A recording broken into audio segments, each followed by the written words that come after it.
Polêmica nas salas de aula. O que um professor pode ou não falar? Uma campanha que já virou lei em algumas cidades quer controlar o que se ensina na escola. Provavelmente, Gilberto dá aula de sociologia numa escola pública de Brasília. A história que está nos livros, ela não é um continho de fadas. Ela está acontecendo aqui e agora.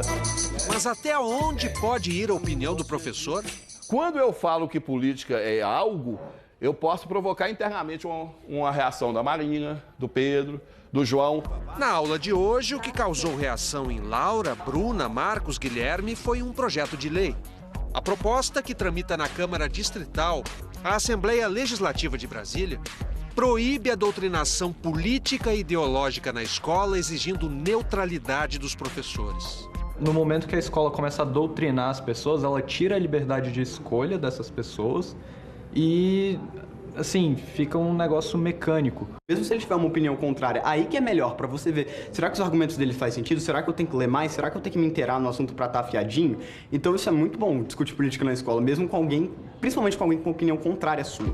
Por considerar os conceitos de doutrinação e neutralidade muito vagos, o relator já votou pela rejeição da proposta, com o apoio da escola onde o professor Gilberto dá aula. Não pode tomar partido de A ou B, entendeu? Isso já é proibido. Então, mais uma lei para proibir o quê? Calar mais ainda os alunos? Não, não faz sentido. No Espírito Santo, a mesma lei já foi votada e rejeitada pela mesma razão. Mas não é o que pensam os deputados da Assembleia Legislativa de Alagoas. A lei, proibindo doutrinação ideológica e propaganda partidária em sala de aula, foi aprovada e já está valendo, apesar dos protestos. Projetos semelhantes tramitam em outros 6 estados, além do Distrito Federal, e também em 13 câmaras de vereadores. Em Santa Cruz do Monte Castelo, no Paraná, e em Picuí, na Paraíba, ela já foi aprovada. Todos os projetos de lei têm a mesma inspiração, o movimento Escola Sem Partido, criado pelo advogado Miguel Najib.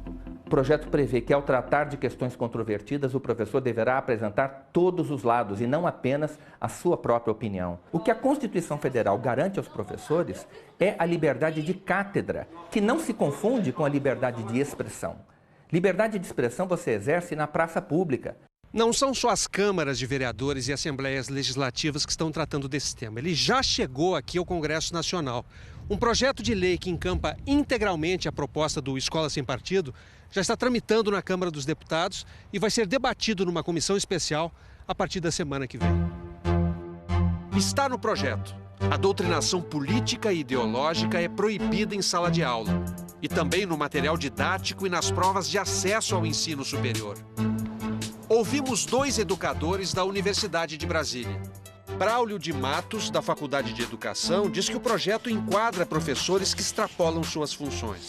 Ele faz um papel que é um papel político ilegal. Isto já é ilegal. A Escola Sem Partido não está acrescentando nada que já não exista na legislação vigente. Mas para Rogério Basali, da Faculdade de Filosofia, o projeto é que é ilegal.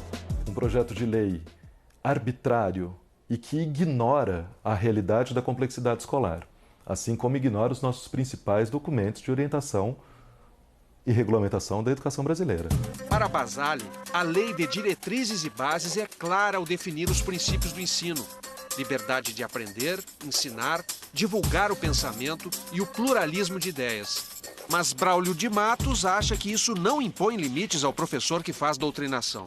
O professor não pode fazer propaganda político-partidária em sala de aula. E nem incentivará os seus alunos a participar de manifestações nesse sentido.